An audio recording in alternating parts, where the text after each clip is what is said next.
What's up, guys? The Snowman here, and today I wanted to talk about my recent trip to the Delray Beach Open, which is a men's 250 level event that takes place each February in Delray Beach, Florida. It was founded in 1993. Started out this tournament in Coral Springs, but since 1999, it has been in Delray Beach, and I finally made the short trip up there, and it is a beautiful location for a tennis tournament. Great facilities, great everything. The stars came out too. This week, there's some fairly notable big names on hand. I got to see the Bryan Brothers up close and personal. I got to see Nick Kyrgios play a doubles match, which was a lot of fun. I saw Frances Tiafoe, the defending champion. He played a qualifier from Great Britain, Dan Evans. And I also saw one of my favorite players of all time, Juan Martin Del Potro. He was the nightcap, and it was just a very fun experience. So my actual ticket was for 6 o'clock match, Frances Tiafoe against Dan Evans, and then at 8 o'clock, Del Potro against Yoshihito Nishioka. That was on the stadium court, the big primetime court. And they also have 4 other show courts, though, at the Delray Beach Tennis Center, and they're all kind of lined up in the back. So while everyone was waiting for the Tiafoe match to start, Nick Kyrgios was playing a doubles match in the back there on court 1. He was playing alongside an American, Jackson Withrow, who actually won the doubles event at Delray Beach last year. He was partnered with Jack Sock then. This year he was with Kyrgios. And I had so much fun watching Nick. He is like everything you see on TV, it's just magnified. I got to experience just in like 40 minutes watching him the whole package. He was getting mad at himself. He was hitting himself in the head. He was yelling. He was acing. He was hitting marvelous shots. He was missing easy shots. It was just great. But the one note I'm going to say about Kyrgios, like everyone talks about his temper, his hot-headedness, whatever. When he plays doubles, he's a totally different player. And I thought his temperament, although he did have a couple of little tirades, when he's playing with someone else, he's so encouraging. He's such a great team player. I really saw that last year at the Laver Cup in Chicago. I wasn't at that. I watched that one on TV.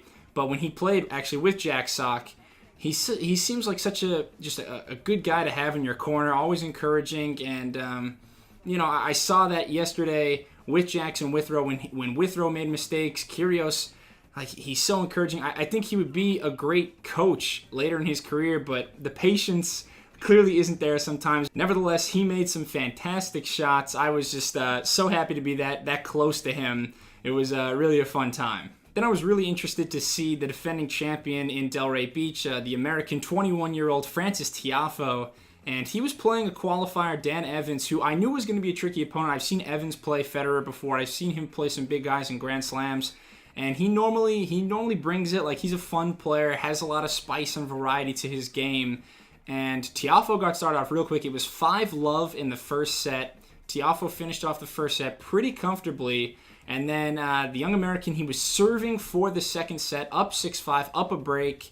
Evans got a clutch break, though, in that game. Wins a tiebreaker that had a lot of sloppy errors from Tiafoe. And then the third set was just back and forth. They were breaking each other multiple times. It was crazy. I think my biggest takeaway, though, from that match was that Tiafoe, he's got some of the raw abilities, but his a little bit lacking in the fundamentals, and his composure didn't really seem there in the big moments. Like, you could see that now he's playing a lot more matches where he's supposed to win them. He's never been the defending champion of an event before, so you could see there was a lot of onus on him to come out and deliver the goods, and it was just a kind of a flat performance in my opinion. I still think he's got all the potential in the world, but this is a match he totally should have wrapped up early on, and he kind of let Evans hang around. Evans did a great job, by the way, of probing the whole match, using a backhanded slice that gave Tiafoe fits at times. I think with Tiafoe, with his firepower, with his offensive abilities, he's always going to be in matches, but he's just got to learn about how to be a little bit more workman-like in terms of these first-round matches that he should win comfortably. Then we get to the final match of the night. It was my guy Juan Martin Del Potro against the young Japanese player Nishioka. And look, I didn't really have any expectations for this event in Delray Beach. I didn't know if the crowds were going to flock for the American, Tiafoe, for other Americans, guys like Isner, Taylor Fritz.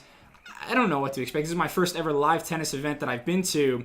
But when I say that maybe 95% of the crowd was there, like as their number one priority to watch Delpo play, I mean, I wasn't lying. We were there for this guy. He came out to a thunderous applause, and I think, other than Roger Federer, he has been one of the most lovable guys on the tour for so long now. It's so good to see him still getting great support. So this was his first match in over 4 months, coming back from a fractured right kneecap. I gotta say, he looked really good. I mean, his cardio, his endurance was a little bit lacking at times. He did the old vintage Delpo hunch over after some long rallies. Maybe some of it, he likes to play possum a little bit. But overall, I thought that the endurance was a question mark, but everything else, he was pretty sharp. His ground strokes were sharp. He was dictating from the back of the court. His forehand, he was cracking the whip per usual. Serve was a little bit off, too. I thought the timing on the first serve especially, I think he had a pretty low percentage. But Delpo, being so close to that guy, he's 6'6", such a behemoth to watch in person. I'm so happy I got to see him. I may never get another chance like this again. So it was really just an amazing time. He clearly feels the love, the support from the crowd. He talks about it all the time. The Olé chants. I just wanted to be a part of at least one Olé chant for Delpo. And thankfully, me and the other people in the crowd, we got into it, at least 7 or 8 times. So it was a great time. I got everything I asked for. Kyrgios was great. Tiafoe was fun to watch. Dan Evans was good. But Juan Martin Del Potro, I am so happy I got to see the living legend in person. Oh yeah, and one other note real quick. I didn't get a great video of the Bryan Brothers, but they were doing this tennis clinic thing when I walked in, and it is amazing how soft their hands are. They were basically doing this drill where they both stood at the front of the net, and the other players, the other people, they took turns just trying to get it past them or win a point. And their hands, their touch at the net is insane. It was so fun to be just a few yards away from them and watching them. They don't miss volleys at all. It's why they've been the number one team on the doubles tour for over 20 years now. Incredible to watch them as well. So check out the Bryan Brothers if you can, whenever. Overall, I really enjoyed my trip to Delray Beach. I highly recommend, if you're a tennis fan, you getting over to that venue at some point. It is a great spot to watch tennis. Great weather, just great conditions. It was a little breezy last night, but just fantastic atmosphere. As for this tournament, I would probably say Delpo is my favorite to win. Of course, health is going to be a concern. He's got a tough matchup against Riley Opelka, the big serving American next, so anything can happen there. But yeah, fun stuff going on in Delray Beach. I'm happy I went, and I really appreciate you watching. If you enjoyed this video, please subscribe to the Snowman Sports Media. Give me a thumbs up, leave a comment. Let me know what tournaments you've been at, what tournaments I need to get to next. For me, it's probably going to be the Miami Open because I am located so close to there. So hopefully I get over to there next month. But yeah, I'll see you guys very soon. Cheers.